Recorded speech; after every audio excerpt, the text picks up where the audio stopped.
মিরপুর ১০ জিনজিয়ান রেস্টুরেন্টের রোডের অপর পাশে কাজ চলতেছে সিডিএল এর একটি project, capital land development limited CDL. আপনারা দেখতে পাচ্ছেন এখানে ভবন নির্মাণের কাজ চলতেছে সিডিএল এর একটি প্রজেক্টের।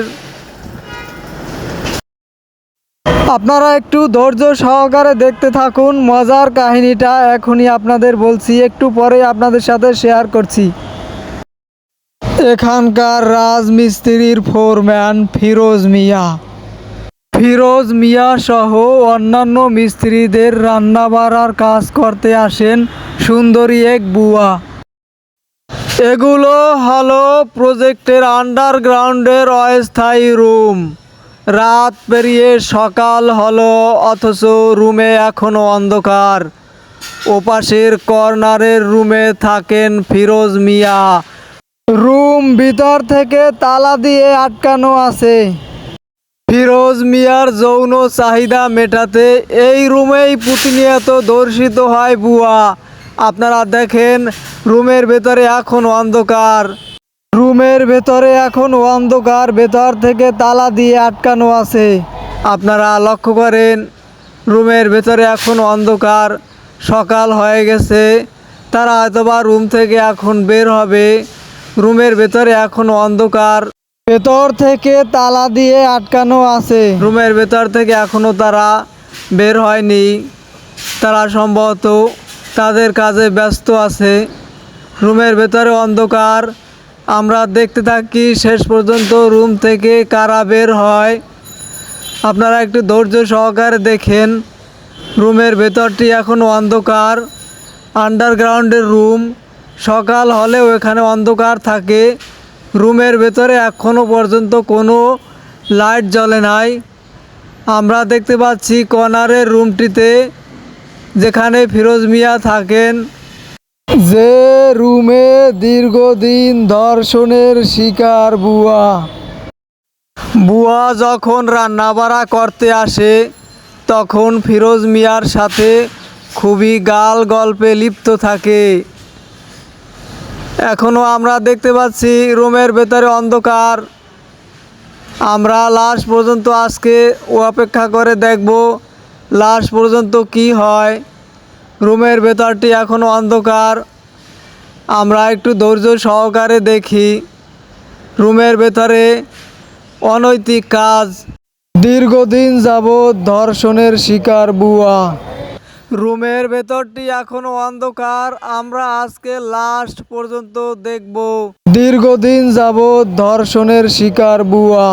রুমের ভেতরটি এখনও অন্ধকার। আপনারা কর্নারের রুমটি খেয়াল করেন, যেখানে ফিরোজ মিয়া থাকে। আমরা আজকে লাস্ট পর্যন্ত দেখব। যতক্ষণে তারা রুম থেকে বের হয় আমরা একটু অপেক্ষা করব। বুয়া দেখতে খুব সুন্দরী, ফিরোজ মিয়ার মনে ধরে। আমরা আজকে লাস্ট পর্যন্ত দেখব। রুমের ভেতরটি এখনো অন্ধকার, কোনো লাইট জ্বলেনি। এই যে এখনই রুমের ভেতরে লাইট জ্বলে গেল। আমরা অপেক্ষা করে দেখব রুম থেকে তারা অবশ্যই এখন বের হবে। যেহেতু সকাল হয়ে গেছে, তারা অবশ্যই রুম থেকে বের হবে। আমরা লাস্ট পর্যন্ত অপেক্ষা করে দেখব তাদেরকে আজকে। কর্নারের রুমটিতে দেখতে পাচ্ছেন আপনারা, এখনই বাতি জ্বলে উঠল।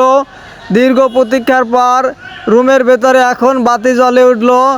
তারা হয়তোবা এখন বের হবে। আমরা একটু ধৈর্য সহকারে দেখতে থাকি।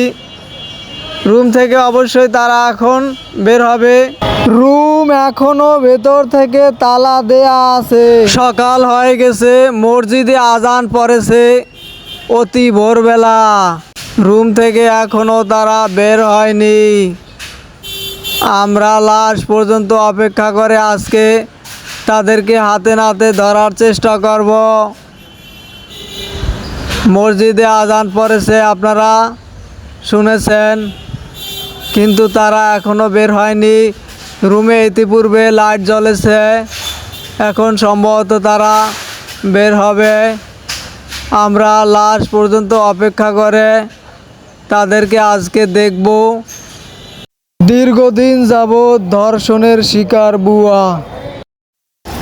দীর্ঘ প্রতীক্ষার পর রুমে লাইট জ্বলেছে, আপনারা দেখতে পাচ্ছেন রুমের ভেতরে এখন লাইট জ্বলছে। তারা এখন বের হবে। আমরা একটু ধৈর্য সহকারে আজকে তাদেরকে লাশ পর্যন্ত দেখে ছাড়ব।